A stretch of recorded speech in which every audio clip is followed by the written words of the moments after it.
Today's video is sponsored by Ground News, of whom more in a bit. Good evening. Now, the other day I encountered an article in Essex Live talking about extending the central line of the Underground out to Harlow.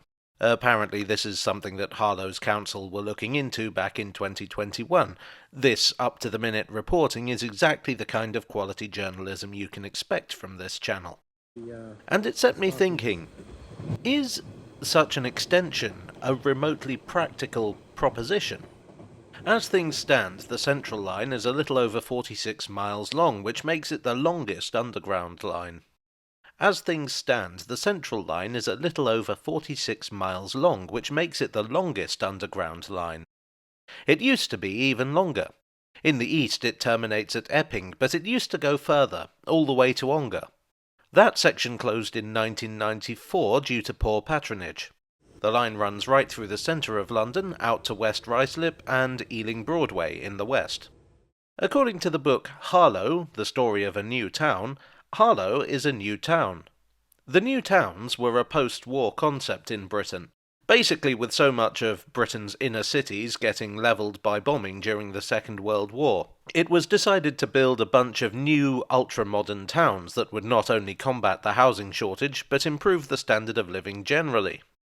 To what extent they succeeded is, these days, hotly debated, shall we say. Harlow was part of the first wave of new towns being officially designated in 1947. Rail connections at the time were quite poor, and that wasn't entirely accidental. One of the reasons Harlow was chosen as a site for a new town is that it was on a railway line. That being said, Harlow was relatively close to London, and the Harlow Corporation were afraid that the town would come to be viewed as a satellite to the capital rather than a place in its own right. So, the service provided by British Rail was pretty decent at weekends, when people might be visiting family in London, but pretty poor during the week. It also didn't help that the line from London to Cambridge that it sits on was long overdue electrification. Things have improved since then, but Harlow Town Station, which wasn't built until 1960, is still a way out of the town centre. And as is the case in so many places, road congestion is a problem. At present, the town is undergoing redevelopment, and improved transport links are a part of that. With plans to increase the population to something in the region of 130,000 people, better transport is, I think you'll agree, a good idea. So, how do we get from Epping to Harlow? Well, one option would be to extend the Central Line along a completely new route. This would be about 7 miles in length, assuming you could be reasonably direct. This would probably require the rebuilding of Epping Station, which could be used to give it better connections with local bus services, which is something it could really use. So in theory, that's how you extend the Central Line. But how would it work in practice? Good question. Few lines are as controversial as the Central Line. Actually, you know what else is controversial these days? Basically everything.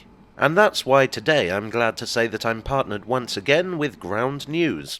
Ground News is a news aggregator and website that allows you to find out what's really going on in the world. They report on the reporters. They gather news articles together and show you the bias, ownership and reliability of each source. For instance, how about this story from Senegal, which I seem to recall is quite close to Harlow, although I must admit I haven't checked. I can see that there's slightly more interest on the left than the right, with 30 sources leaning left and 27 leaning right. WION here says that 11 people were injured, but it's listed as being of mixed factuality. CTV News is shown as high factuality, and tells you early on that it's 10 and tells you who said it. Now, as somebody who likes to stay on top of the news, I very much enjoy Ground News, and I think you will as well. I have the Vantage subscription, which gives you all the features of your premium plan, plus ownership breakdown for stories and unlimited news bias analysis. And my friends at Ground News have a special offer for viewers of this channel. Click the link in the description, or scan this here QR code, to get 40% off that Vantage subscription. And now let's go from ground back to underground. Haha. The trouble with bringing more passengers onto the Central Line is, well, you can't, really. The trains out at Epping are far from full, there is plenty of space, but by the time you've got to central London they're pretty rammed. That's been an acknowledged problem since at least the 1930s.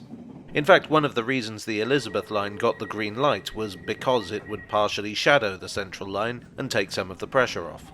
It connects with the central line at Ealing Broadway, Bond Street, Tottenham Court Road, Liverpool Street and Stratford.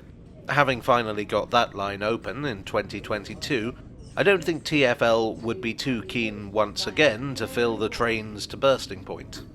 This is a problem with extending the underground in general. With busy lines like the Central and the Northern, any extension in the suburbs has to be considered in terms of its knock-on effect on the centre of town. There's also a question of speed. This would be quite a slow and probably expensive way to get into London. Generally, I think people get a bit too hung up on the concept of the underground sometimes. The concept of the underground is great. You're on the tube map, your house is worth more. You're part of one of the most iconic transport systems in the world. But the tube is not the solution to everything. And that's where I'm going to bring the Elizabeth line up again. You see, another possibility is Crossrail 2. Crossrail 1 is the Elizabeth line, and Crossrail 2 is similar in terms of its theoretical concept. The idea is that when built, this will run over existing lines in the suburbs, and then run through the centre of town, before running on to the main line out east. According to the 2015 plan, this would run to Chessington South, Shepperton, Hampton Court and Epsom in the southwest, and in the northeast to New Southgate and Broxbourne. But here's what's interesting. At the northern end of the map, it implies that the line could continue. Harlow is on that line. The option appears to be open. Now this, I think, is a much more sensible way of going about things.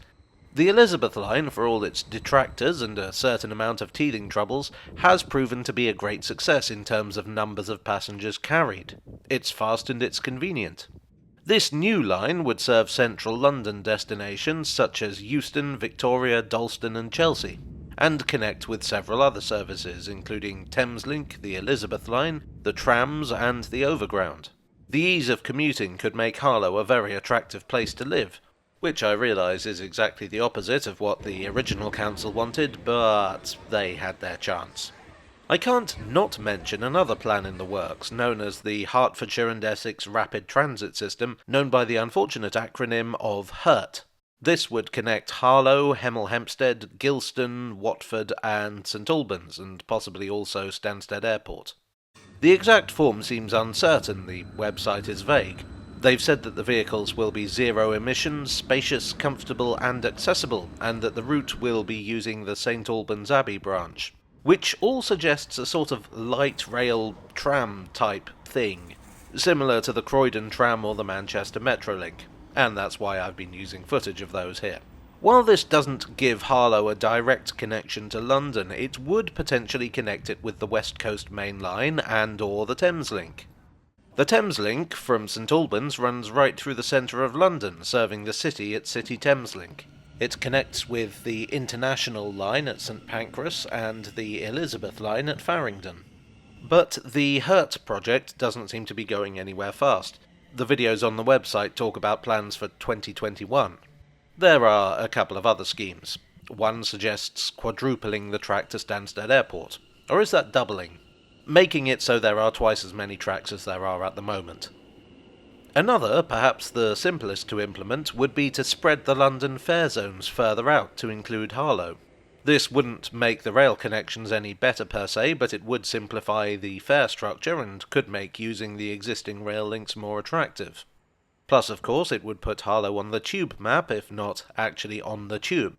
But really, this is all very vague. None of these schemes seem to have moved much since 2021. I don't see Crossrail 2 or any Central Line extension happening anytime soon, given the general state of the economy. The HURT is perhaps more doable. Light rail projects are popular precisely because they are easy to implement and cheap to run. Personally, I think they could attract investment with the slogan, "Harlow, is it me you're looking for?" But no one asked me, so there. Well, I hope you enjoyed today's video. If so, please do leave a like and consider subscribing for more. I think I'd like to come back to Harlow at some point soon, not least because I realised how little footage I have of it, but also because I think the station is quite interesting. I would like, as always, to thank my donors on Ko-fi, on Patreon, and here on YouTube for your support. You are the soothing balm to my hurt. Thanks also to Ground News. Check out the link or scan the QR code to take advantage of their offer. And I'll see you all again very soon. Cheerio.